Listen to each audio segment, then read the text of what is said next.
Bonjour à tous et bienvenue pour cet épisode numéro 251 du Basket Lab, le laboratoire du jeu. Alors aujourd'hui, place au preview finale de conférence Ouest, Dallas contre Minnesota. Bon, alors, est-ce que vous êtes prêts ? Est-ce que ça commence ce soir ? C'est le grand jour, les finales de conférence Ouest entre Dallas et Denver, et non mince, non, c'est pas Denver, on n'aura pas le Doncic contre Jokic, c'est mon regret, mais, pas de souci, hein, pas de regret non plus, pas trop en tout cas, puisque nous avons une série qui va être passionnante. Vous avez vu sans doute le chronomètre de la preview qui va être assez complète, parce qu'en effet, je pense qu'on a affaire à une série qui va être passionnante avec des points clés d'un côté et de l'autre, et donc aujourd'hui, preview de ça pour faire ressortir les points clés. Où va se situer la bataille stratégique et tactique entre les deux coachs, dans quel domaine du jeu va se passer l'action et quel aspect peut faire basculer la rencontre d'un côté ou de l'autre. C'est le programme d'aujourd'hui. Et puis, comme d'habitude, pour soutenir le podcast, y compris des previews, des petites étoiles sur iTunes ou Spotify, des likes sur YouTube ou un abonnement sur plateforme de podcast préférée. Donc, aujourd'hui, dans notre laboratoire de recherche sur le jeu, preview de la grande finale de conférence Ouest, Dallas contre Minnesota. Bienvenue dans le Basket Lab.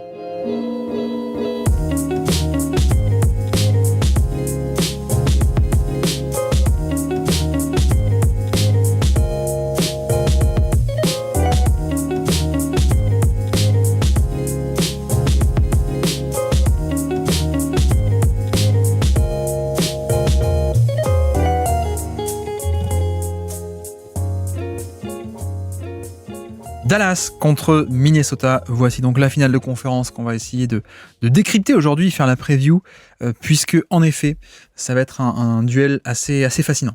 Bon, évidemment, pour une finale de conférence, ça l'est toujours en général, mais c'est vrai que là, particulièrement, il y a un côté du terrain qui me paraît d'autant plus fascinant, c'est évidemment, et on peut commencer par celui-ci si vous voulez bien, c'est l'attaque de Dallas contre la défense de Minnesota. Et pour une raison assez simple, qui est que la défense de Minnesota, on le sait, les Timberwolves ont une excellentissime défense NBA qui a à peu près tout, et qu'on a vu briller y compris contre Denver, qui était un peu, il y avait un peu un côté attaque ultime avec Denver et Jokic, et donc il y a ce côté du terrain qui est très fort contre eux, donc la force également de Dallas qui est de ce même côté du terrain, le côté offensif de Dallas. Donc on a un vrai clash de ce côté-là du terrain. On fera tout à l'heure l'autre côté évidemment, mais pour commencer par celui-ci, c'est vrai que donc attaque Dallas versus défense Minnesota, je pense que tout, ou en tout cas beaucoup, va tourner autour du pick and roll de Luka Doncic, évidemment. Et c'est vrai qu'on peut commencer d'entrée de jeu avec ça. Et la question que j'ai, et ce sur quoi je m'interroge, c'est quel type de couverture vont pratiquer les Timberwolves. Et notamment donc le pick and roll avec Rudy Gobert. Parce que forcément, je pense qu'ils vont mettre Gobert sur Derek Lively ou sur le pivot adverse, comme ça on pourra défendre le alley-oop, et voilà, bref, il y a un peu ce truc assez classique du pick and roll 1-5 meneur pivot. Et pourquoi est-ce que je parle de ça ? Parce que mine de rien, c'est vrai que on peut partir un peu de l'idée préconçue de Rudy Gobert, il est très bon pour faire le drop, comme toujours. Le drop, c'est quoi ? C'est par rapport au niveau de l'écran, on reste très bas, très en retrait pour protéger le panier, vous connaissez peut-être. Sauf que, je pense que c'est pas gagné d'avance. C'est pas du tout gagné d'avance, et notamment, j'ai fait un décryptage tactique vidéo, si ça vous intéresse d'aller voir ça, que j'ai posté aujourd'hui, donc peut-être pour vous c'était hier, mais voilà, j'ai fait un décryptage vidéo d'un match qu'on a vu plus tôt dans la saison. On avait parlé de ce match-là avec FD dans une hebdo du lundi matin, et en fait, ce match-là avait été fascinant parce qu'en cours de match, Minnesota avait un peu ajusté ses couvertures, parce que justement, le drop ne marchait pas. Et donc, il s'était mis un peu à faire du edge. Donc, plutôt que le drop restait bas par rapport au niveau de l'écran avec Gobert, on s'était ajusté en faisant monter Gobert sur du edge, donc au niveau de l'écran. Et alors, pourquoi ? Pourquoi est-ce que ça pourrait ne pas marcher, ce drop, alors qu'en plus, OKC a pratiqué du drop majoritairement, a fait du drop avec Chet Holmgren face à Luka Doncic ? Pourquoi est-ce que ça pourrait ne pas marcher ? C'est parce que le problème, c'est que Doncic, c'est pas n'importe qui. Et c'est pas n'importe quel type de joueur de pick and roll, de porteur de balle. C'est pas du tout Jamal Murray. Et notamment, donc, la faiblesse qu'on a vue sur ce match-là de décembre, et pourquoi est-ce que Minnesota s'était ajusté au final, c'est parce que le drop, donc, restait bas par rapport à l'écran.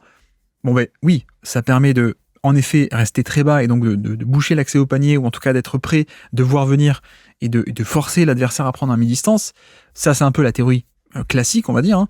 Mais sauf qu'avec Doncic, ça marche pas vraiment comme ça. Et en fait, la faiblesse de ce drop, souvent on dit, pour battre le drop, il faut le pull-up à 3 points. Donc, vu que le mec est bas, tu sors de l'écran, tu prends le pull-up. Mais avec Doncic, c'est pas trop ça. C'est pas trop ça, et le problème du drop, c'est que Doncic, avec tout cet espace, il s'arrête pas au pull-up à 3 points, lui. Il aime bien les pull-up à 3 points, mais plutôt en mode sur un switch, plutôt en mode step back après avoir un peu joué avec mon mec, mais pas en sortie d'écran. Mais par contre, ce que fait le drop, donc le mec qui reste très bas par rapport au niveau de l'écran, ça fait que Doncic, il a plein d'espace pour attaquer. Et c'est vraiment ça la clé. C'est ça la clé, parce qu'en fait, il sort de son pick and roll avec... Donc, si Gobert est bas et qu'il attend bas, ça veut dire que au niveau de l'écran, il y a un 1 contre 2 momentané, mais qui est voulu. Mais forcément, Doncic, il prend l'écran. Et donc, c'est 2 de Dallas, le poseur d'écran plus Doncic, contre McDaniels, par exemple.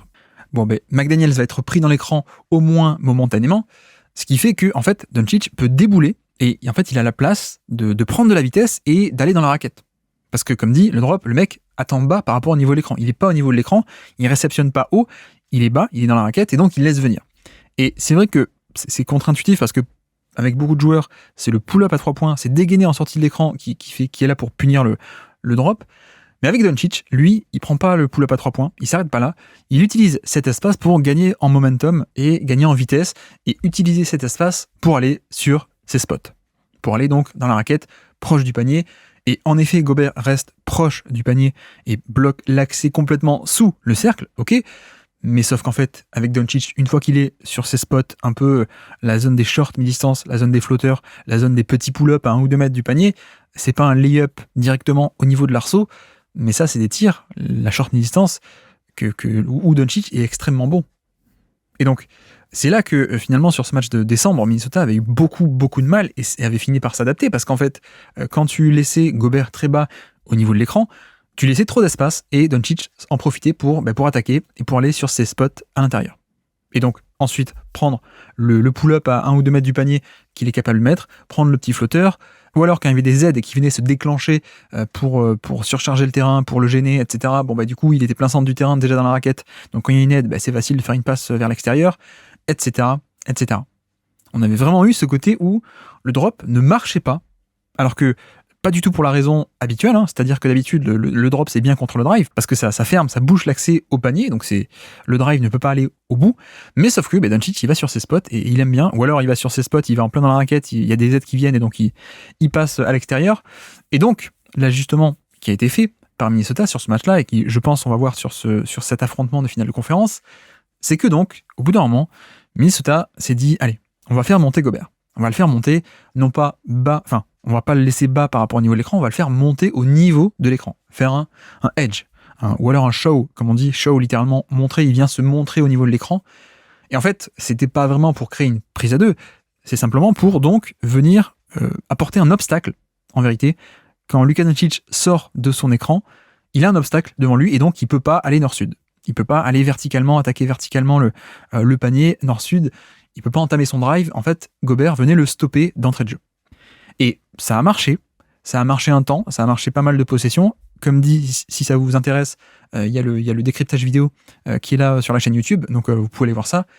Et ça a marché, en effet, le temps que McDaniels traverse l'écran. On a des possessions où Gobert monte et contient le drive avant de revenir. Ok. Après, tout de même, c'est vrai que c'est pas une solution parfaite, c'est peut-être même pas une bonne solution, parce que même sur ce match-là, où on avait vu l'ajustement, le problème c'est que c'est un peu choisi ton poison avec Dallas et avec Doncic. Parce que si de facto tu montes haut, tu tombes un peu dans le piège que Dallas veut, en fait, et que Doncic veut. C'est-à-dire que pendant un certain moment, au niveau de l'écran, tu as un 2 contre 1 sur le ballon, et donc très rapidement, sur ce match-là de décembre, qu'est-ce qu'a fait Dallas ? Ils avaient trouvé des solutions qui étaient notamment passer par-dessus, et ça Doncic, il sait le faire très facilement. Quand t'as Gobert qui monte haut, il peut passer par-dessus, ou alors il peut passer entre les deux défenseurs. On a vu aussi la solution de fendre le pick and roll en deux, le split, le pick and roll, comme on dit en anglais. C'est-à-dire que, en fait, je ne m'arrête pas et je vais pas continuer. Par exemple, si je prends un pick and roll pour aller sur la main gauche, je vais pas continuer à essayer d'aller main gauche. Je m'arrête et je passe entre les deux défenseurs. Je fends le pick and roll en deux, un peu comme élément de surprise. Et donc, comme Gobert monte haut pour contenir, il y a de l'espace dans son dos. Donc, si tu arrives un peu à faire ce contre-move et hop, à s'insérer, à pas continuer sur la main gauche, mais à revenir par exemple sur la main droite, ou alors passer entre les deux défenseurs, t'as plein d'espace à attaquer ensuite derrière. Donc ça, c'est génial. Et puis, très simplement, tu as aussi l'option qui avait été faite d'écran glissé, plus ou moins glissé, c'est-à-dire l'intérieur, au bout d'un moment, si on sait que Gobert monte haut, Doncic, il arrête d'attaquer l'écran comme s'il allait driver parce qu'il sait qu'il pourra pas.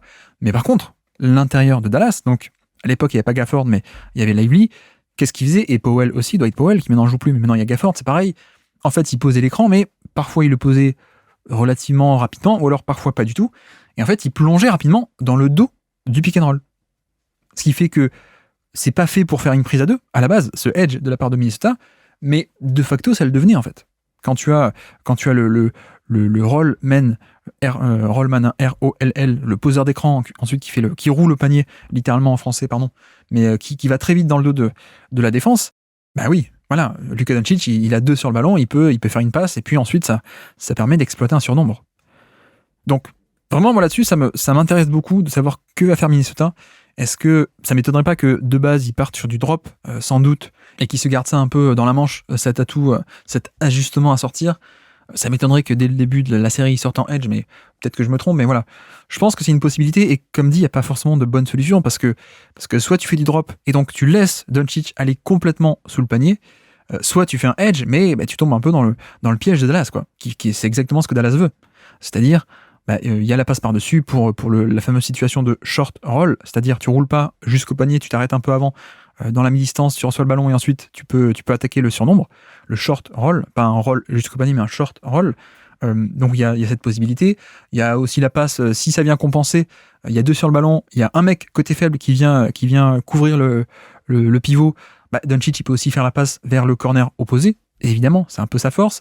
On a vu aussi dans la série contre OKC que quand l'aide ne vient pas depuis le côté faible, où Doncic est capable de punir, mais l'aide vient depuis le côté fort, c'est-à-dire côté ballon, mais côté où il y a 2 défenseurs, il y a aussi la possibilité de faire une passe encore plus directe. Donc c'est une possibilité, avec d'ailleurs l'option de, par exemple, là, on a vu des actions comme ça, où ça a aidé depuis le côté fort. Qu'est-ce qui se passe? On a Derrick Jones Jr. qui coupe dans le dos de l'aide, et ça fait un alley-oop assez facile. Donc voilà, il n'y a pas de bonne solution non plus. Est-ce que Minnesota va pas vouloir sortir, faire des trappes peut-être, donc non pas des edges au niveau de l'écran, mais monter au-delà du niveau de l'écran, faire des prises à 2 agressives? Ça me paraît extrêmement risqué. Voilà, c'est un peu, c'est tout le problème, tout le dilemme de est-ce qu'on l'autorise à rentrer dans la raquette et aller sur ses spots, sachant que sur ses spots il peut nous punir, ou est-ce que on essaie de faire des edges, est-ce qu'on essaie de le contenir dès l'écran pour l'empêcher d'aller au milieu du terrain et dans la raquette et proche de la raquette, mais on a ce côté où on monte haut, ça veut dire on crée nous-mêmes un décalage qu'on concède à cette attaque et à ce passeur, qui est peut-être le meilleur passeur de NBA et qui est capable de tirer profit et d'exploiter complètement ce décalage si tu l'offres toi-même. Donc c'est un peu tout le problème. Et le problème aussi, pour détailler, pourquoi est-ce que OKC a fait ça, et pourquoi est-ce que ça marchait pas sur l'affrontement avec Minnesota, c'est que pour moi, on a une différence de profil défensif qui est énorme. Qui est énorme, et notamment, je pense que c'est sans doute dans cette série qu'on va voir à quel point Lou Dort était un défenseur absolument fantastique et parfait pour Luka Doncic, parce que, encore une fois, OKC a fait du drop. OKC a majoritairement fait du drop. Pourquoi? Parce que, en premier rideau, on avait quelqu'un qui s'appelait Lou Dort. Et Lou Dort, non seulement il est mobile et il peut naviguer les écrans plutôt bien, mais surtout, en fait, il est extrêmement costaud. C'est ça la clé, en fait, face à Doncic, qui n'est pas Trae Young, qui n'est pas Garland, qui n'est pas Curry, qui n'est pas Luka Doncic, c'est pas un porteur de balle classique. C'est un porteur de balle de 6-8, extrêmement grand, extrêmement imposant, extrêmement épais, qui ne va pas en plus sur de l'explosivité, mais juste sur la maîtrise des petits détails techniques et sur juste, je suis plus grand, donc je te rentre dedans et puis j'avance, quoi. Donc c'est là-dessus où, finalement, OKC, ils ont perdu la série, ok, mais ils avaient cette carte maîtresse qu'ils ont jouée, qui est que Lou Dort en premier rideau était capable d'offrir une certaine opposition physique pure, en fait. C'est-à-dire que ce duel, comme j'ai dit dans le podcast que j'ai fait un podcast récap de OKC, cette série OKC Dallas, pour moi, OKC a gagné ce duel. OKC a gagné ce pick and roll entre Lou Dort, Chet Holmgren versus Luka Doncic plus Derek Lively. Assez nettement. Même si on peut toujours sortir des highlights, et en effet, Doncic, il n'a pas été 0 sur 34 au tir non plus. Non, il en a mis certains, mais globalement, on avait le drop de Chet Holmgren qui permettait d'empêcher la passe dans le dos pour le alley-oop, ce que veut faire Dallas. Donc, il empêchait ça en restant bas en drop. Il empêchait aussi dans ce drop d'aller jusqu'au panier. Et puis, surtout, pourquoi est-ce qu'il pouvait se permettre d'être comme ça? C'est parce qu'on avait Lou Dort en premier rideau. Et d'ailleurs, c'est assez marrant. Enfin, marrant, je sais pas, mais en tout cas, dès qu'on avait un défenseur un peu différent, et Dallas essayait d'avoir un défenseur un peu différent sur Doncic, on voyait bien que c'était pas du tout la même histoire. Et le fait d'avoir un premier rideau, quelqu'un qui traversait l'écran et qui surtout était moins costaud, faisait que parfois Chet Holmgren était obligé de monter sur l'écran, et donc ça libérait le fameux alley-oop dans le dos. Donc voilà, pour moi c'est un peu toute la différence, et j'insiste parce que pour moi c'est le point principal de cette série, c'est que Jaden McDaniels, ce n'est pas Lou Dort.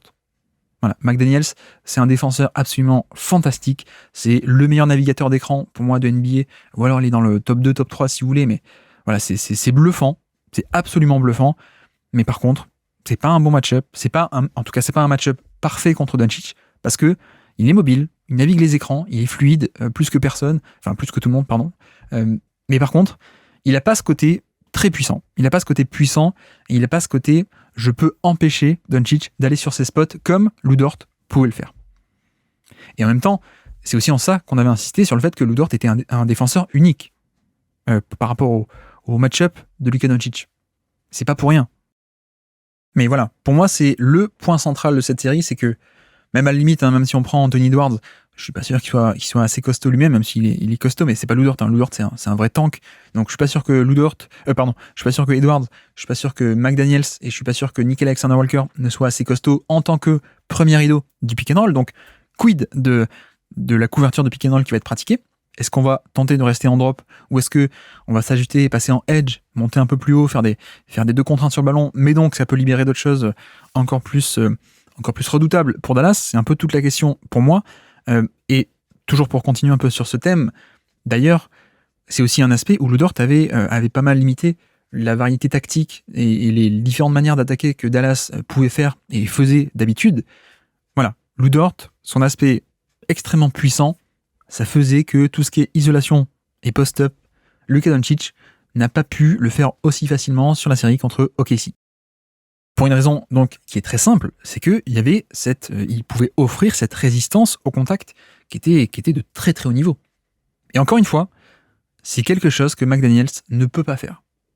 Et encore une fois, pardon, je me répète une nouvelle fois, mais allez voir le décryptage vidéo si ça vous intéresse, vous voyez que il y a pas mal de séquences que j'ai relevées et que je montre où en fait le Doncic n'a même pas besoin d'un écran. Il attaque en isolation, tout simplement. Il attaque McDaniels en 1 contre 1.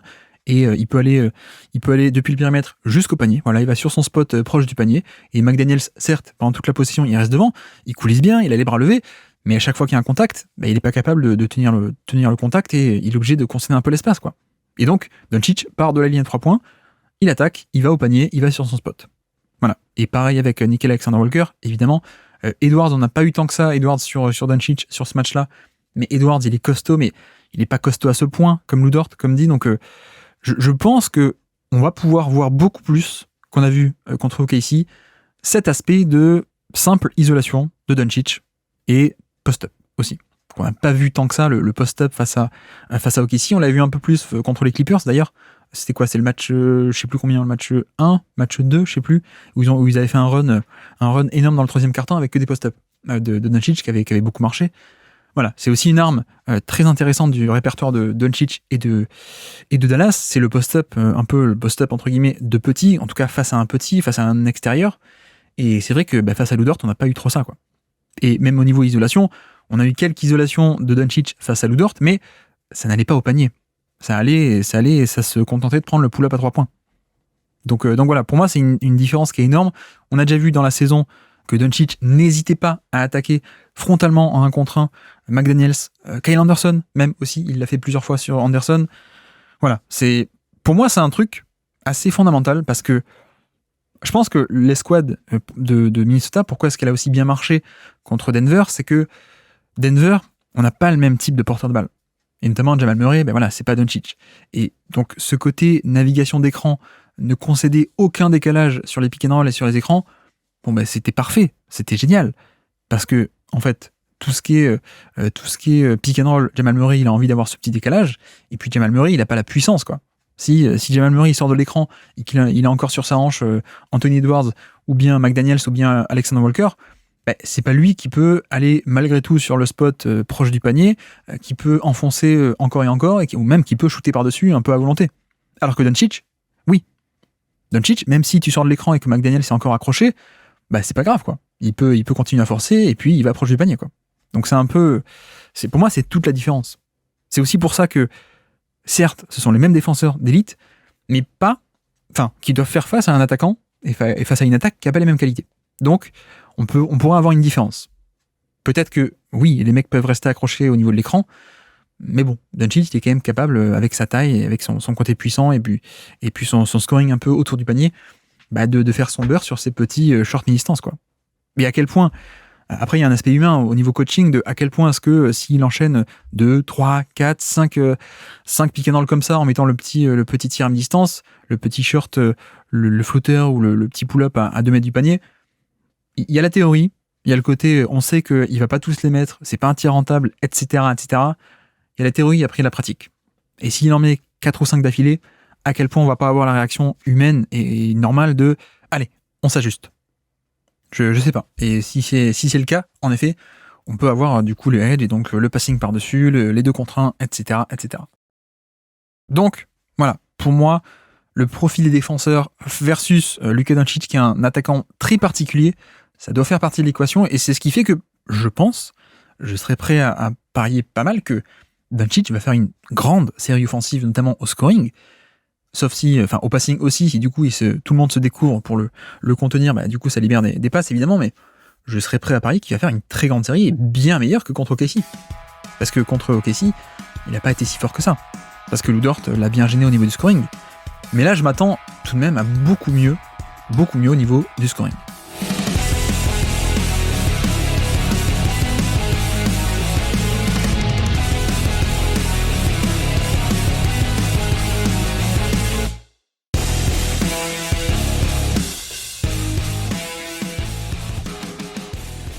Mais alors, vu qu'on a un peu ce dilemme sur pick and roll entre le drop versus le edge, ou alors trap, même monter plus haut qu'au niveau de l'écran peut-être, mais c'est toujours un 2 contre 1 et c'est toujours le même. Dans l'esprit, c'est la même chose. Mais quels sont les ajustements possibles côté Timberwolves ? Déjà, premièrement, je me demande à quel point est-ce qu'on peut pas avoir des stunts encore plus agressifs. Et donc, notamment, par exemple, si on est en drop et que Luka Doncic déboule dans la raquette, à quel point on va pas avoir, non pas Gobert, mais un mec qui défend sur l'aile, qui va venir un peu boucher l'espace, quoi. Ou qui va venir un peu gêner. Parce que ça peut être aussi une solution. C'est-à-dire que tu laisses Gobert très bas pour protéger le panier et pour bloquer l'accès directement sous le panier, ok. Et puis, pour empêcher Doncic de prendre de la vitesse, en fait, tu fais venir un mec depuis l'aile, qui fait un stunt, ou qui reste dans le gap, ou depuis le corner aussi opposé, ou même corner côté fort, pourquoi pas. Il y a peut-être un peu cette idée de à quel point est-ce que tu peux pas faire un drop avec aide avec des aides off-ball, en fait. Est-ce que je suis clair ? Je ne sais pas si je suis clair, je vais essayer de recommencer. À quel point est-ce que tu ne peux pas faire un drop avec des joueurs autour du drop et autres que les 2 du pick and roll qui viennent aider à boucher l'espace et qui viennent aider à ralentir Doncic ? Voilà, ça peut être aussi une solution. C'est-à-dire que t'es pas, pour empêcher Doncic de prendre de la vitesse et de débouler sur drive et d'aller sur ses spots, t'es pas obligé de le faire en faisant monter Gobert. Peut-être que tu peux aussi le laisser bas, mais de faire descendre un mec qui abandonne un shooter à 3 points et de le mettre dans la raquette. Voilà, de mettre un obstacle sur sa route assez tôt, en tête de raquette, voire même au niveau de la ligne à 3 points, voire en bas de la raquette, etc. etc. Donc voilà, peut-être ajustement possible pour ne pas sortir haut sur les écrans et ne pas se découvrir derrière, parce que ça serait un peu trop compliqué ensuite de gérer. À quel point est-ce que Minnesota peut pas faire ça, sachant que aussi à Dallas, c'est vrai qu'ils ont mis pas mal de tirs sur la série contre OKC, mais il n'y a pas non plus que des shooters excellents. Donc à quel point est-ce que Minnesota va pas plutôt parier sur le spacing de Dallas plutôt que sur Doncic. Il y a un peu cette manière de régler le dilemme du pick and roll, on ne sait pas comment défendre, mais peut-être juste que tu peux dire on va donner la priorité et défendre sur Doncic plutôt que sur les shooters à 3 points. Et peut-être que tu peux te faire punir, peut-être, mais peut-être pas. Peut-être que le mec qui défend Derrick Jones Jr., le mec qui défend PJ Washington, peut-être que eux, ils peuvent venir s'interposer et quitte à abandonner les 3 points. Mais au moins, tu auras réussi à stopper Doncic. Donc, il y a toujours cette possibilité, puisque on rappelle que Minnesota est, en termes d'activité off-ball et de profondeur sur l'aile, de densité sur l'aile défensive, ils sont excellentissimes. Donc voilà, à quel point est-ce que tu peux pas compenser par des aides autres que les 2 du pick and roll. Après, il y a aussi une autre possibilité, à quel point est-ce que Minnesota va pas aussi faire des prises à 2, en fait. Et prise à deux, je parle pas forcément au niveau de l'écran, mais même avant.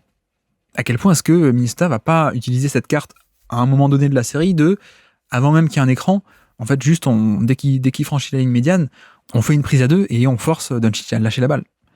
Pour moi, c'est aussi une possibilité. Donc, comme dit, prise à deux sans écran, mais juste pour le faire lâcher la balle le plus tôt possible, le plus loin du panier possible, et donc ne pas avoir à affronter ça. Évidemment, c'est dangereux, c'est très dangereux, parce que si tu le fais par exemple au niveau de la ligne médiane, ou à peu près au niveau de la ligne médiane, bon bah tu te découvres derrière. Mais bon, à quel point on peut pas aussi parier là-dessus et essayer de gérer l'espace derrière avec les défenseurs de Minnesota qui sont plus à l'aise dans l'espace que en termes de dureté face à Doncic, ça peut aussi être un moyen de contourner ça en fait. Un moyen de faire basculer le duel depuis de l'affrontement un peu direct face à Doncic où ils font pas le poids, le faire basculer vers de la défense d'espace dans lequel ils sont très bons. Donc voilà, c'est possible pour moi. Après, on l'a pas encore évoqué, mais à quel point est-ce qu'il y aurait aussi la possibilité de faire des switches? J'avoue que je sais pas trop. Je sais pas trop.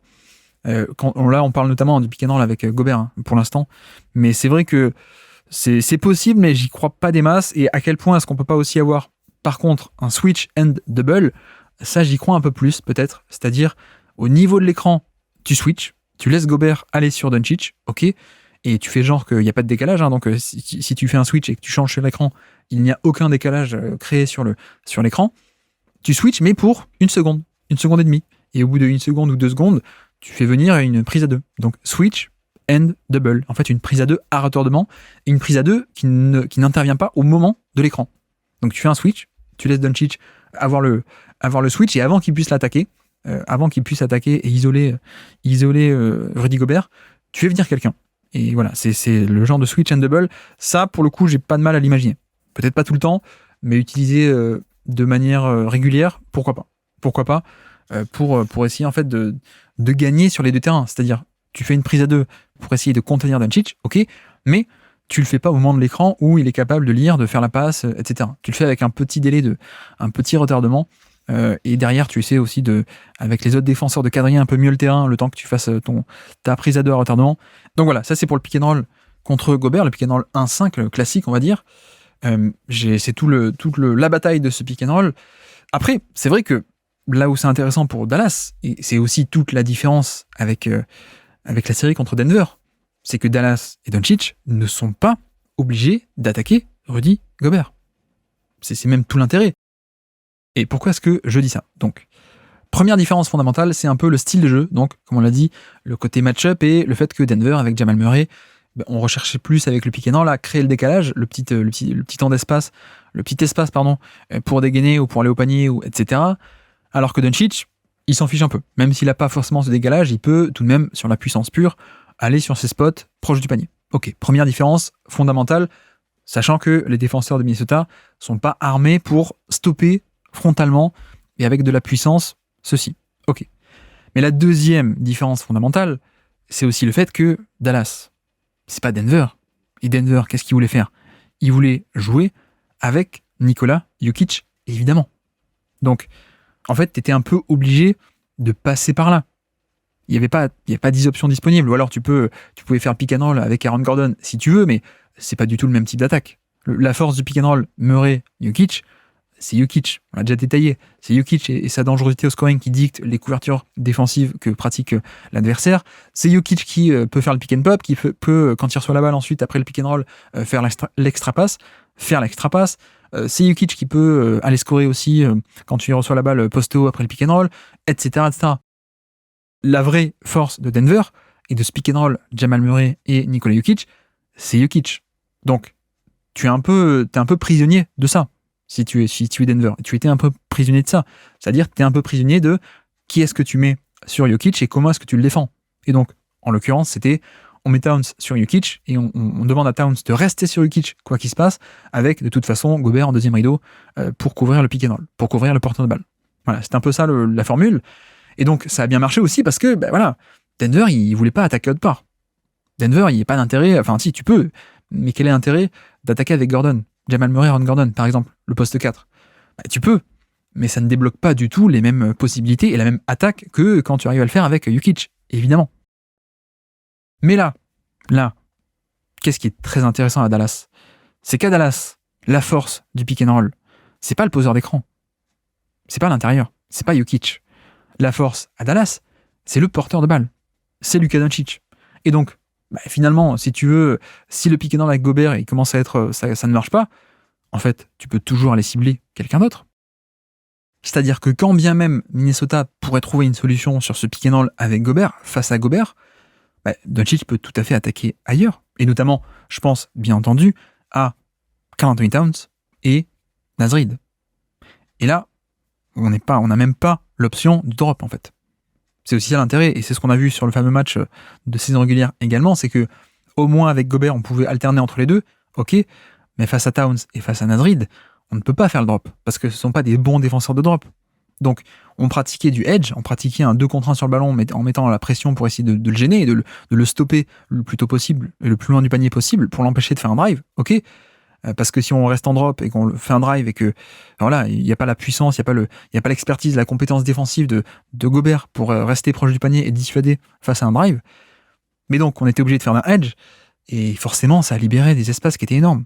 Parce que passe facile par-dessus, ensuite short roll ou alors 3 points, etc., etc. Donc, c'est là-dessus aussi où je trouve que Dallas a un énorme atout. Il y a le premier, c'est le profil de Doncic qui peut totalement attaquer frontalement, un peu plus frontalement, les défenseurs de Minnesota, et pas que dans la navigation d'écran, pas que dans le côté « Ah mince, j'ai pas le décalage, c'est pas grave, je peux lui rentrer dans le lard et je peux aller sur mes spots », premièrement. Et puis deuxièmement, en fait, tu peux beaucoup plus facilement cibler des mauvais défenseurs. Tu peux cibler, si tu veux, Towns, tu peux cibler Naz Reid. Alors, peut-être qu'en deuxième rideau, tu auras aussi Gobert, hein, évidemment, mais c'est quand même pas pareil. C'est pas pareil.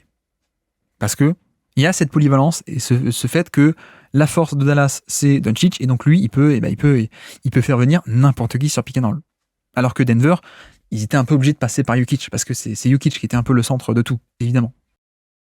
Et puis donc, il y a cette option de cibler un peu, notamment Towns sur pick and roll, mais même il y a aussi le côté, et qu'ils ont fait beaucoup contre KC, des pick and roll, entre guillemets, entre petits. Et ça aussi, ça a beaucoup, beaucoup marché. Ne serait-ce que contre KC, ils ont ciblé des Isaiah Joe, ils ont ciblé des SGA, notamment Josh Giddey aussi un peu, mais principalement Isaiah Joe, SGA. Et donc, ce qui fait que, voilà, sur ces pick and roll, tu peux pas switcher, parce que tu peux pas switcher sur Doncic, on va y arriver. Mais donc forcément, 2 contre 1 sur le ballon, au niveau de l'écran, donc décalage, et donc derrière, Derrick Jones Jr. qui peut aller au panier sur un roll, qui peut faire une extra passe, etc., etc. Donc voilà, pick and roll aussi entre petits, c'est possible. Et puis même, plus spécifiquement, aller cibler un Mike Conley. Parce que Mike Conley, c'est celui qui, dans toute cette escouade de périmètre, c'est celui qui ne switche pas. Non pas parce que c'est un mauvais défenseur, mais parce qu'il est petit, en fait. Donc, que se passe-t-il avec Mike Conley ? On lui demande de faire un hard edge. C'est-à-dire, non pas de monter au niveau de l'écran, mais d'aller au-delà du niveau de l'écran, un peu gêner le porteur de balle, le temps que l'autre défenseur traverse l'écran, et puis ensuite, il revient sur son attaquant. Voilà, c'est du hard edge. C'est la stratégie classique pour un petit, pour ne pas switcher. Ok, ça se fait depuis des lustres, des années et des années. Et le truc, c'est que forcément, ça crée un décalage potentiel. Quand tu ne veux pas switcher, quand tu sors un peu haut, il y a l'option de j'ai le pick and pop, et quand Mike Conley il sort haut à gauche, moi je fais le pick and pop à droite, ce que KCP a fait quelques fois d'ailleurs contre la série Denver contre Minnesota. Voilà, il y a aussi ce côté où, en plus, avec Kyrie Irving et Doncic, tu peux imaginer un pick and roll dans un sens ou dans l'autre. Après avoir sur qui sera placé Mike Conley, ça aussi c'est un point clé de ce match-up. Peut-être qu'ils mettront Mike Conley sur Derrick Jones Jr. aussi, mais à ce moment-là, tu fais venir Derrick Jones Jr. Bref, c'est aussi une possibilité. Il y a le pick and roll contre Gobert, il y a le pick and roll contre Towns, il y a les pick and roll entre petits et contre extérieurs. Il y a aussi le pick and roll spécifiquement contre Mike Conley. Donc voilà, ça c'est aussi une possibilité pour Dallas, sachant aussi qu'on l'a pas encore évoqué, mais là j'ai parlé que de Doncic, mais il y a aussi Irving, évidemment, qui voilà, ta deuxième option, c'est quand même une autre superstar.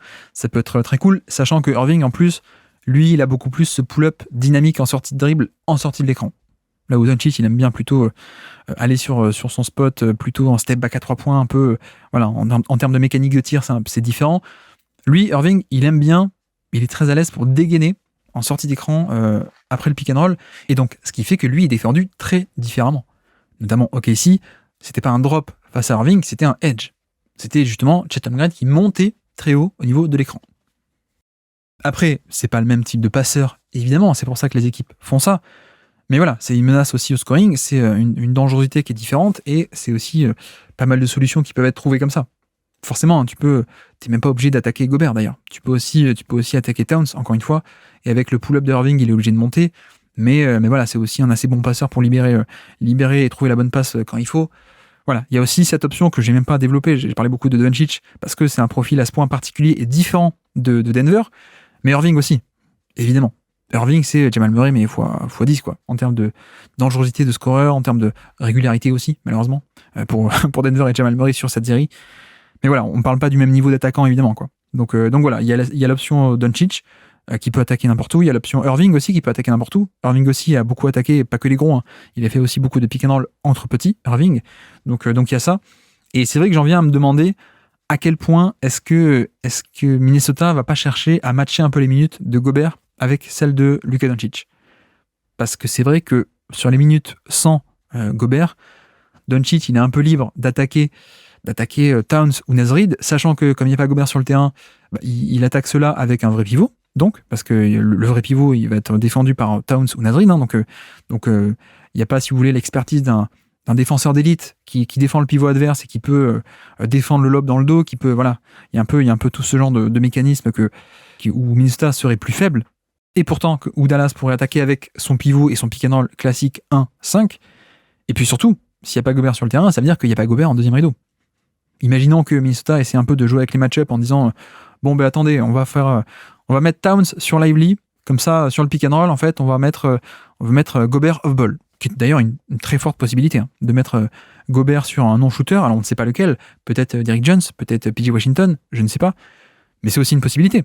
J'ai même pas évoqué, mais c'est un contre-move possible de se dire allez, on met Towns sur Lively, non pas pour le côté défense en premier rideau de post-up comme avec Jokic, mais pour le côté tu défends le pick and roll. Et puis derrière, on aura Gobert qui abandonne Derrick Jones Jr. et qui va faire le roamer, qui va boucher l'accès au panier. C'est une possibilité. Mais donc, sur les minutes sans Gobert, t'as pas cette aide en deuxième rideau. Pas de même qualité en tout cas.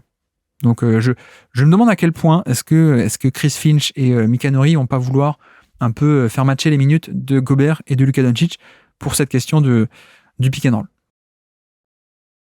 Et puis c'est vrai que, autre point, j'ai un peu parlé du switch avec Gobert, mais autre point, est-ce que Minnesota peut switcher, tout simplement, y compris les pick and roll entre petits? La question, elle est là. Et ça avait d'ailleurs été la clé de la série contre KC, puisque Dallas, eux, en défense, ils avaient pu tout switcher, absolument tout, sans se poser de questions. Et puis ça passait, parce que c'était un switch plus des aides derrière, en tête de raquette et même au panier. Ok. Mais par contre, de l'autre côté, OKC n'a pas pu tout switcher. OKC, Isaiah Joe, il pouvait pas le mettre sur Doncic. SGA, il pouvait pas le switcher et le mettre sur Doncic, même avec des aides derrière. C'est pas assez. Doncic est trop grand, trop fort et trop grand en termes de faire partir le tir par-dessus, trop puissant parce que on a vu les rares fois où Isaiah Joe switchait, il pouvait aller l'amener au panier, aller sur son spot sans aucune résistance. Voilà. Donc à quel point est-ce que Minnesota va pouvoir switcher aussi sur Doncic? C'est une question pour moi. C'est une vraie question parce que tout ce qui est pick and roll entre petits qu'on a évoqué, qui peut être un bon moyen d'attaquer en pick and roll mais différemment, la parade, le contre-move, ce serait on pick and roll entre petits, on switch tout, on se pose pas de questions. Mais comme dit Mike Conley, trop petit, pas sûr que tu veuilles le switcher sur Doncic parce que c'est trop dangereux. Et puis même Nickel Alexander-Walker, même Anthony Edwards, et donc même parfois Jaden McDaniels, qui se faisait attaquer frontalement sur post-up. Mais voilà, à quel point tu peux switcher, je suis pas sûr. C'est un point de bascule, je dis pas ils peuvent pas, mais je surveillerai ça parce que pour moi c'est un point clé. À quel point tu peux switcher ou pas et concéder à Doncic des match-up et des mismatchs, surtout, ça peut être une clé de la série, vraiment. Parce que vous voyez notamment le fameux match de décembre, encore une fois c'est Audi, allez voir la vidéo, mais il y a pas mal de fois où ça switch, et donc Doncic va s'installer au poste bas contre Nickel Alexander-Walker, et puis il score. Ou alors ça switch, et puis il peut pas faire un drive sans résistance contre Nickel Alexander-Walker. Voilà, c'est tout le problème. Et d'ailleurs, le match se finit aussi avec une pistol action, donc c'est-à-dire Dante Exum qui remonte la balle sur l'aile et qui donne à Doncic, et puis ensuite ça enchaîne avec un dribble end-off, les deux ensemble, il lance la balle, puis vient la rechercher dans les mains de Doncic. Mais sauf que Minnesota s'était ajusté, ils ont dit non, on switche pas les pick and roll entre petits, et donc ça a créé un décalage dans le mouvement, et dans le mouvement et dans la pistol action, ce qui fait que Dante Exum a pu aller au panier facilement, parce que son mec, je crois que c'était Edwards qui a été pris dans l'écran, et McDaniels qui était sur Doncic n'a pas switché.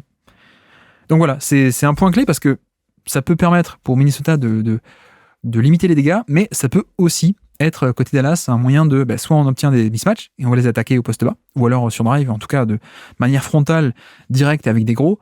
Soit sinon, si ça switch pas, on peut, des actions comme ça, la pistol action, ghost screen, ou des trucs comme ça entre petits, fait que t'as des 2 contre 1 qui sont créés, t'as des décalages, voilà.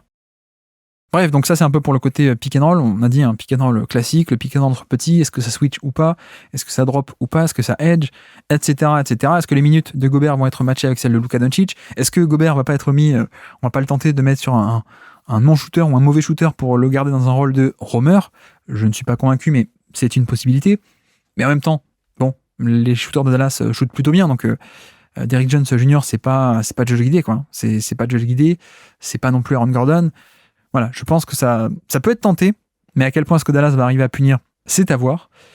Et puis après, pour quelques points pour finir, quelques points un peu parallèles, en tout cas macro, à l'échelle macro plutôt que micro, la question du rebond offensif, évidemment, qui a été une force de Dallas contre OKC, parce que OKC était mauvais en termes de protection du rebond. C'est vrai que là, à quel point ça peut être un facteur ou pas, je me pose la question, parce que Minnesota, c'est pas OKC. OKC était 29e sur 30 cette saison pour protéger le rebond. Ça peut se comprendre parce qu'il n'y avait qu'un seul vrai intérieur qui était Chet Holmgren, qui était souvent dans le périmètre, et puis ensuite que des extérieurs. Bref, il n'était pas bon pour protéger le rebond, et donc on a vu que Dallas a pu insister là-dessus en envoyant 2, 3, 4 mecs au rebond offensif, et ça a marché. Là, c'est vrai qu'il n'y aura peut-être pas ce même impact. Je pense que c'est une bonne attaque du rebond offensif qui affronte une bonne défense du rebond défensif, évidemment. Donc, pas sûr que Dallas arrive à gratter plein de points de ce côté-là. Et puis aussi la question des turnovers pour moi. Peut-être on en reparlera tout à l'heure aussi, mais la question des turnovers parce que Dallas a tendance à perdre pas mal de ballons. Au final, contre OKC qui est une très très bonne défense de création de turnovers et ensuite pour attaquer en transition, ils l'ont fait. Pas tant que ça. Je crois que au final, Dallas a beaucoup mieux attaqué le rebond et puni au rebond que OKC n'a puni sur les turnovers et la transition. Mais voilà, je me pose la question parce que les Wolves aussi sont une équipe d'élite pour la création de turnover adverse. Ils en ont pas fait des tonnes contre Denver, mais ils en ont fait, à chaque fois qu'ils en faisaient, c'était 2 points faciles. C'était interception et puis on va de l'autre côté du terrain. On en avait parlé en preview d'ailleurs, mais voilà, il y avait le match 2 quand ils font une énorme roost contre Denver, c'est ça, c'est beaucoup de transition à partir d'interception. Et puis le run dans le match 7 pour le comeback de folie, c'était ça aussi. Beaucoup de turnovers qui ont été créés, et puis ça libérait des transitions, et puis beaucoup de points faciles. Donc voilà, à voir avec Dallas, parce que Dallas a quand même cette tendance parfois à perdre pas mal de ballons.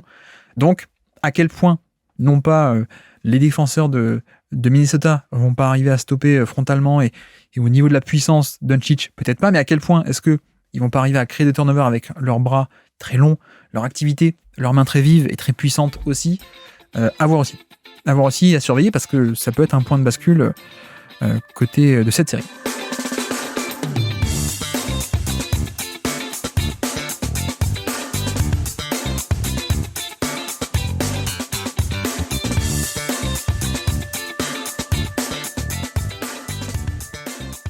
Et donc, basculons de l'autre côté du terrain à présent. Attaque de Minnesota contre la défense de Dallas. Bon, j'avais commencé la preview de la saison de la série d'avant, en disant est-ce que la défense de Dallas, elle est pour de vrai, et si c'est pour de vrai, ils peuvent passer un tour. A priori, ça y est, on sait que c'est pour de vrai, avec leur style de jeu qui est assez particulier.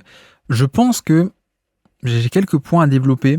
Je pense que le premier, ce serait par rapport au panier, on développera ça. Il y a la transition aussi qui est intéressant. Il y a l'attaque de match-up de Towns, et puis il y a la question du spacing, et peut-être qu'on peut commencer par ça, peut-être le spacing.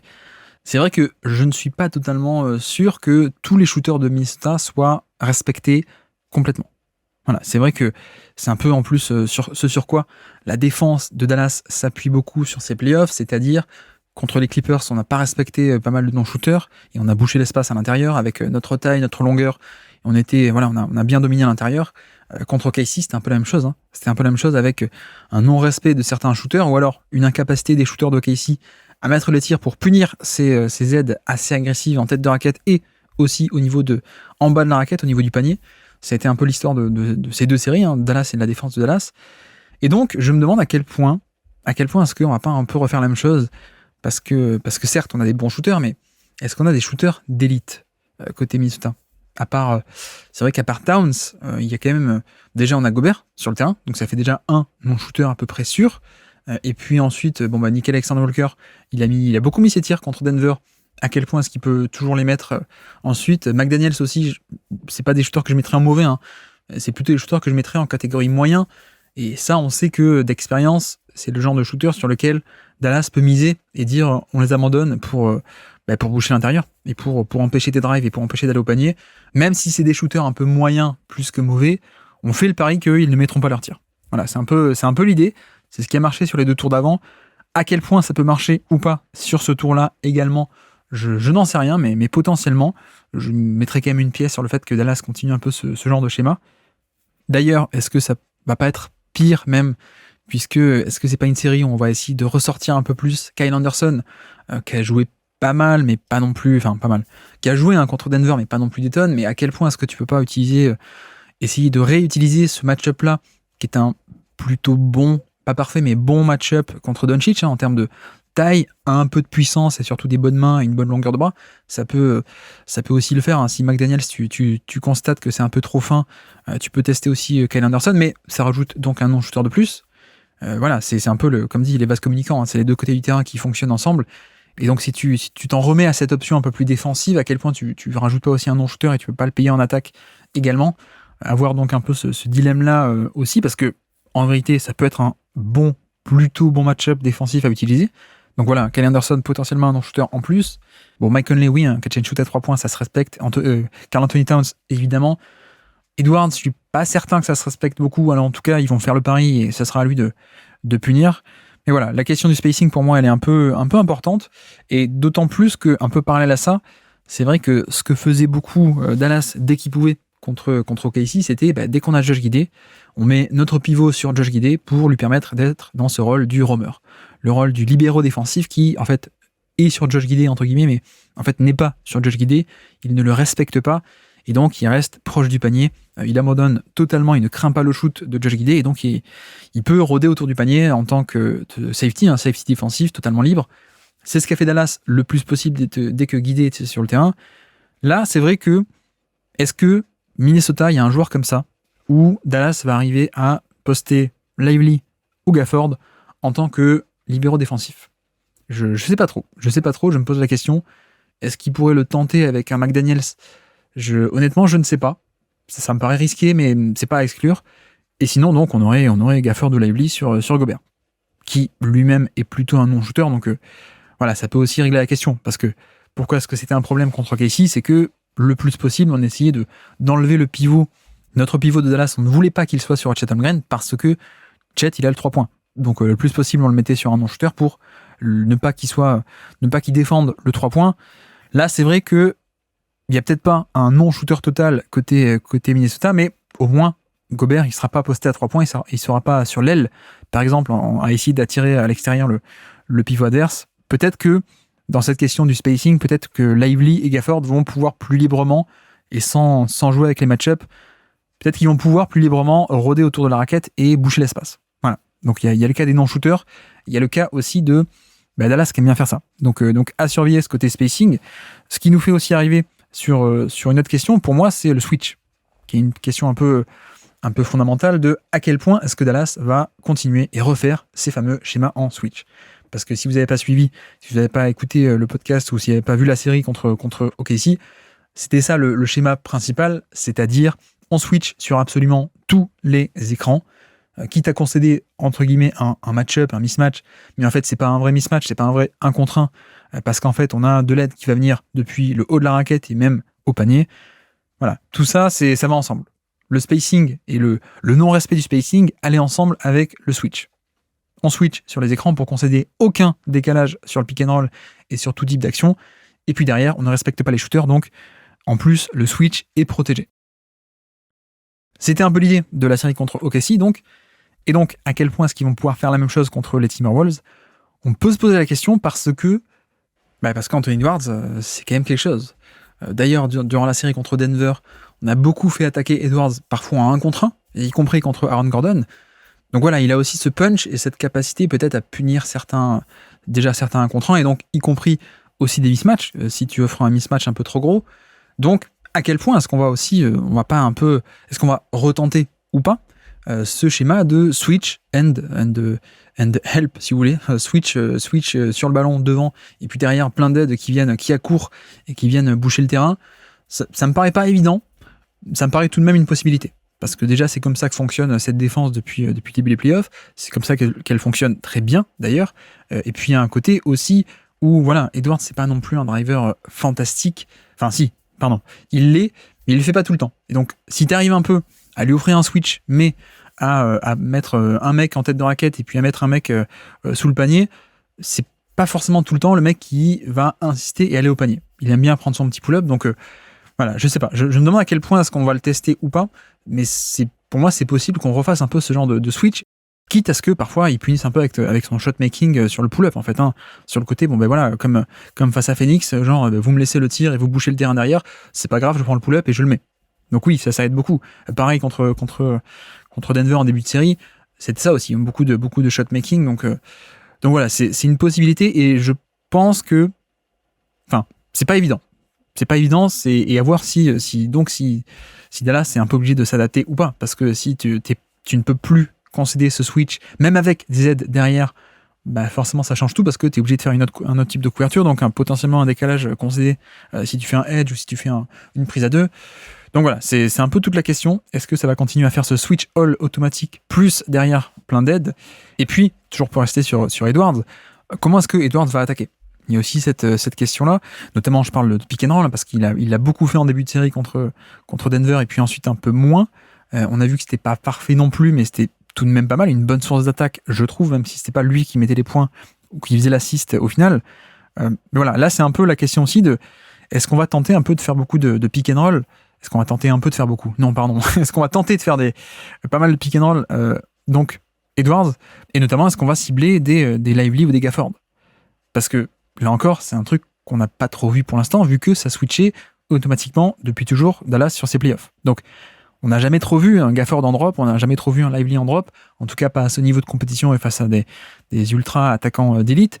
Donc, à quel point est-ce que Dallas va faire un switch ou pas? Ou à quel point, justement, sur ces pick and roll, on va rester sur du drop face à Edwards et avec un poseur d'écran McDaniels, Gobert, qui veut plonger au panier, ou alors avec Towns, il y a la possibilité très simplement de switcher cet écran-là et en fait donc d'annihiler la possibilité de pick and pop. C'est aussi l'avantage du switch, c'est que le pick and pop de Towns ne serait pas disponible. Tu concèdes pas de décalage, tu changes, et donc on reste sur une isolation un peu plus statique, et on n'a pas ni ce pick and pop de Towns ni ce pick and roll de Gobert. Voilà, par exemple.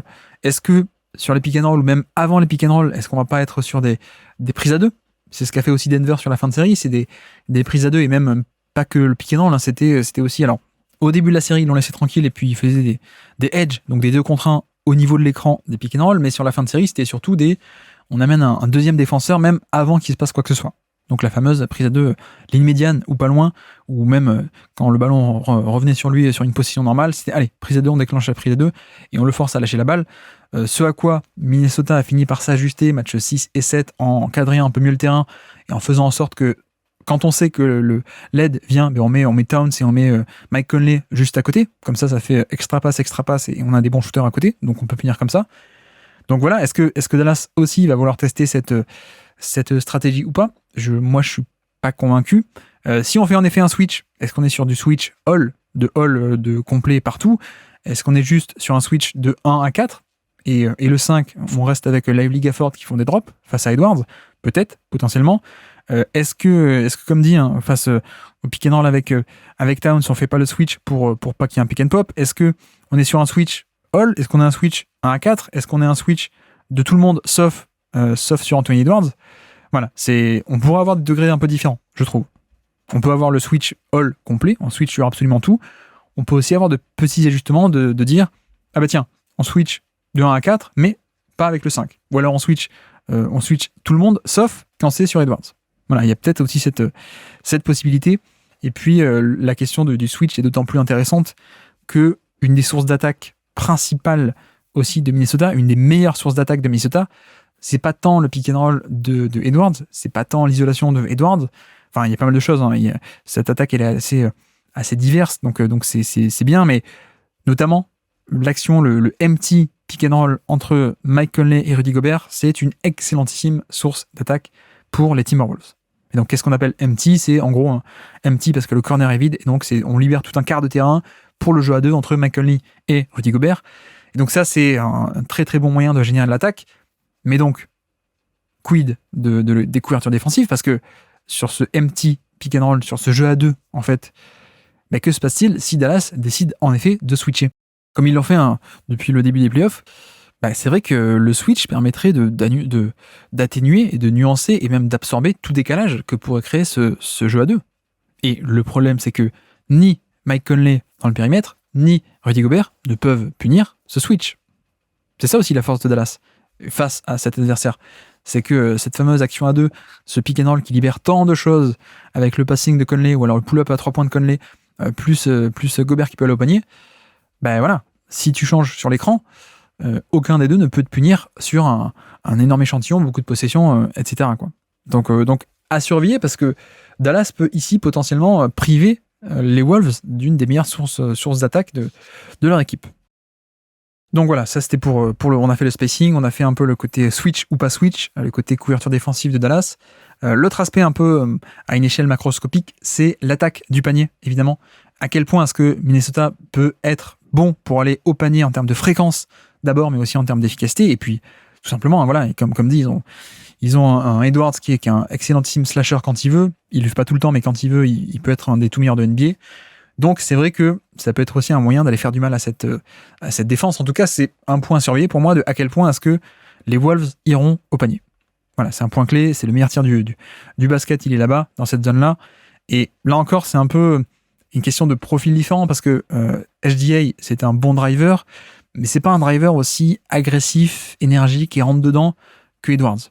Donc, c'est là-dessus aussi où le match-up était parfait pour Dallas, parce que quand on avait Derrick Jones Jr., c'était beaucoup de mobilité, beaucoup de longueur sur HDA, et donc on arrivait un peu à contenir en premier rideau avec, comme dit, des aides derrière aussi, donc c'est pas que Derrick Jones. Mais à quel point est-ce qu'un Edwards ne pourra pas aller malgré tout au panier si c'est Derrick Jones Jr. en face, ou si c'est Josh Green? Parce que ce sont deux mecs qui sont pas non plus des adversaires qui offrent un contact et qui offrent une résistance au contact, qui va être génialissime, quoi. Josh Green, c'est très mobile, ça bouge très bien, mais tu peux quand même le bouger et lui rentrer dedans pour aller au panier. Et puis Jones, c'est pareil. Jones, c'est beaucoup de longueur, mais c'est pas non plus le mec qui va tenir sa position, quoi. Donc, à quel point est-ce qu'il n'y a pas aussi un truc à jouer ici avec Edwards et son profil de slasher? À quel point est-ce qu'il va slasher plutôt que prendre des pull-ups?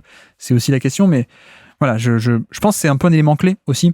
Au-delà du côté switch, au-delà du côté aide qui peut arriver ou pas arriver, il y a aussi cet aspect de à quel point est-ce que le premier rideau peut pas un peu flancher, en fait. Ok, il y aura des aides derrière, peut-être. Ok, tu peux apporter des aides en tête de raquette pour boucher l'espace et pour empêcher qu'il y ait un drive. Mais même au-delà de ça, à quel point est-ce que Edwards peut pas aussi faire mal au premier rideau et donc essayer un peu de transpercer la défense par là, grosso modo. Et c'est d'autant plus intéressant et primordial que contre Denver, on a eu en effet pas mal de tirs qui ont été pris au panier. Et bon, pas que des drives, il y a aussi beaucoup de passes pour des lay-ups et pour des catch and finish, ok. Mais en tout cas, si je vous dis un peu la physionomie de la série, on est parti de 27e centile match 1, donc très peu de tirs au panier en termes de fréquence de tirs au panier. 27e centile, à peine mieux que 27% des autres matchs NBA, 27e. Mais ensuite, c'était 80e centile, donc mieux que 80%, c'est beaucoup mieux déjà. 77e centile, 89e centile, 75e centile, 61e centile, et puis match 7, 54. Donc là, on est plus vers la moyenne, mais finalement, ils sont quand même beaucoup arrivés à aller au panier, à obtenir des tirs au panier, et doublement, d'ailleurs, j'en rajoute, il n'y a pas que des lay-ups et des tentatives au panier, il y a eu beaucoup de lancers francs également, face à cette défense de Denver. Et pour dire là encore le rang de leur performance, 13e centile et 14e centile les deux premiers matchs, donc très mauvais. Ça a été 2 victoires à Minnesota, mais beaucoup sur le shot-making et beaucoup sur de la transition, etc. Mais pas tant que ça de lancers francs, les 2 premiers matchs. Par contre, ensuite, c'est 72e centile, 69e centile, de nouveau 37e centile, match 5, et de nouveau 74e centile en termes de fautes provoquées, donc le taux de lancers francs, et puis 97e centile pour terminer le match 7. Donc beaucoup de tirs au panier, beaucoup de lancers francs. Voilà, il y a un côté agression, il y a un côté je vais dans la raquette et soit j'arrive à provoquer des fautes, soit j'arrive à carrément avoir des tirs au panier. Donc voilà, un point clé à surveiller parce que ça peut faire basculer la série dans un sens comme dans l'autre, hein, ce côté qui va gagner cette bataille de la zone du panier, attaque de Minnesota contre défense de Dallas. Et puis, évidemment, hein, par conséquent, autre point clé, évidemment, un point de bascule, on peut dire aussi, c'est si Dallas réagit ou alors fait ses fameux schémas pour boucher l'espace et empêcher d'aller à l'intérieur, quid du playmaking de Anthony Edwards? Évidemment. Surtout d'ailleurs si Dallas switch sur à peu près tout. Bon, a priori, Mike Conley, ça va être limité, Jaden McDaniels aussi limité, etc., etc. Par contre, le seul qui peut un peu avoir cette étincelle et ce degré d'explosivité face à du switch, ça va être Edwards, mais il va falloir aussi en tirer profit. Et donc, il va falloir avoir le passing pour, quand t'as une aide au panier et quand t'as 3 mecs qui viennent boucher l'espace et aider sur toi, il faut faire le passing, quoi. Il faut faire la bonne passe, il faut ressortir, et c'est comme ça que tu génères de très bons tirs. Il peut le faire. Il le fait pas naturellement sur toutes les possessions, mais il peut le faire. Il a encore d'ailleurs, match 7, il a encore sorti de 2 magnifiques passes sorties de nulle part. Les passes que j'appelle les passes Anthony Edwards All-NBA First Team. Voilà, c'est clairement, quand il est capable de faire ça, t'as l'impression de voir un mec, MVP All-NBA First Team. Il le fait pas tout le temps, mais à surveiller aussi, parce que si Dallas bouge le terrain, il va falloir ça. Donc, voilà.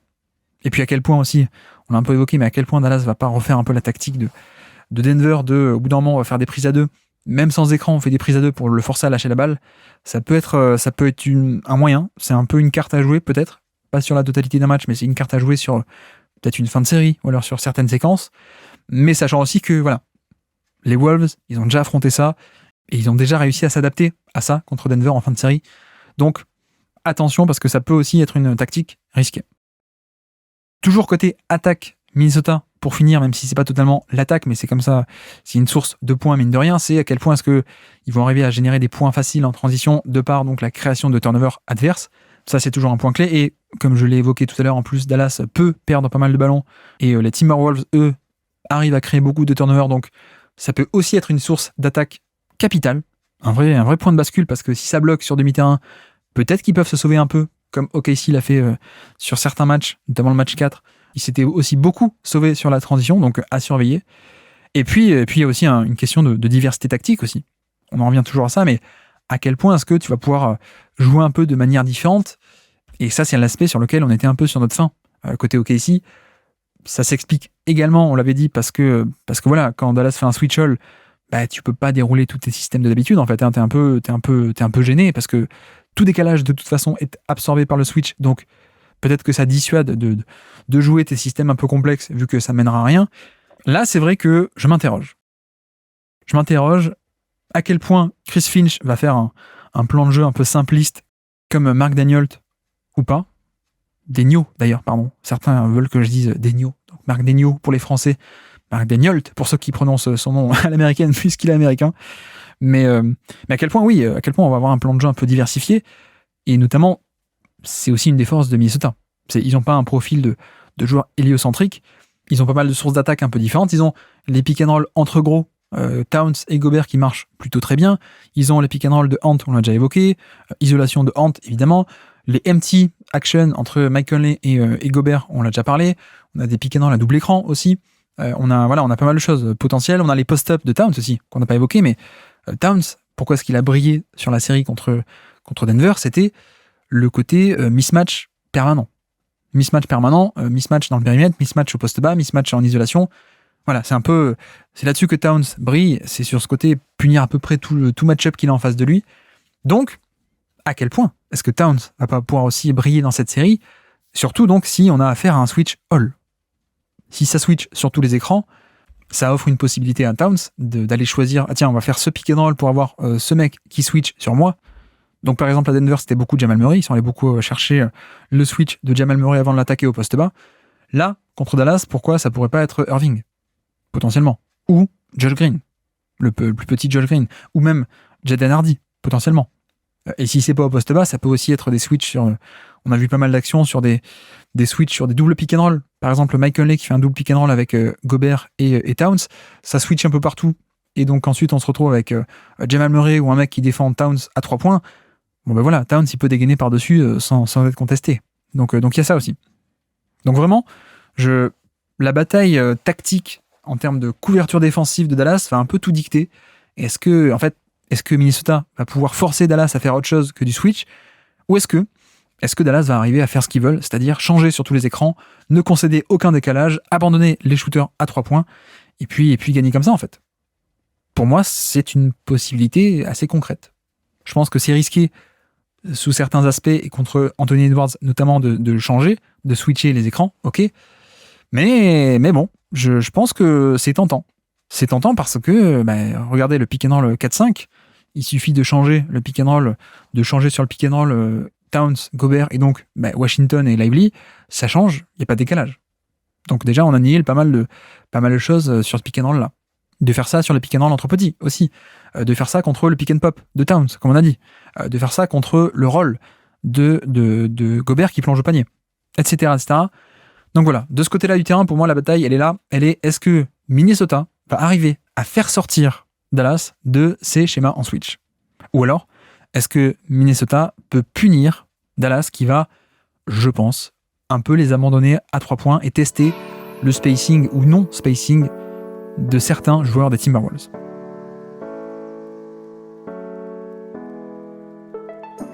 Merci à tous d'avoir suivi cet épisode, j'espère que ça vous aura plu bien entendu et j'espère que j'aurais été assez complet, même si le but c'était pas d'être complet et parfait, de tout évoquer. Il y a peut-être des points que j'ai un peu survolés, mais voilà, comme dit, le but c'était aussi de juste soulever les points principaux, détailler un peu les points où ça peut se jouer, comment est-ce que Dallas va choisir de défendre ou pas, comment est-ce que Minnesota va vouloir aborder la question du pick and roll de Doncic, ou pas d'ailleurs, ou de pas l'aborder du tout.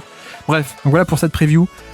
Et puis nous de notre côté, je ne sais pas, mais restez branchés sur la chaîne YouTube puisque je vais essayer de continuer à faire pas mal de décryptage vidéo, donc voilà, si ça vous intéresse, sachant qu'il y a aussi pardon, j'ai déjà évoqué dans la vidéo, mais la vidéo que j'ai faite déjà sur un match de saison régulière où on détaille un peu cet affrontement du pick and roll entre Doncic et Rudy Gobert, si ça vous dit, c'est sur YouTube pour aller voir. Et donc, sur ce, je vous remercie une nouvelle fois de m'avoir écouté jusqu'au bout. Un grand merci pour votre soutien, vos petites étoiles partout et tout le temps. Merci beaucoup. Et moi, je vous dis à très bientôt. Ciao.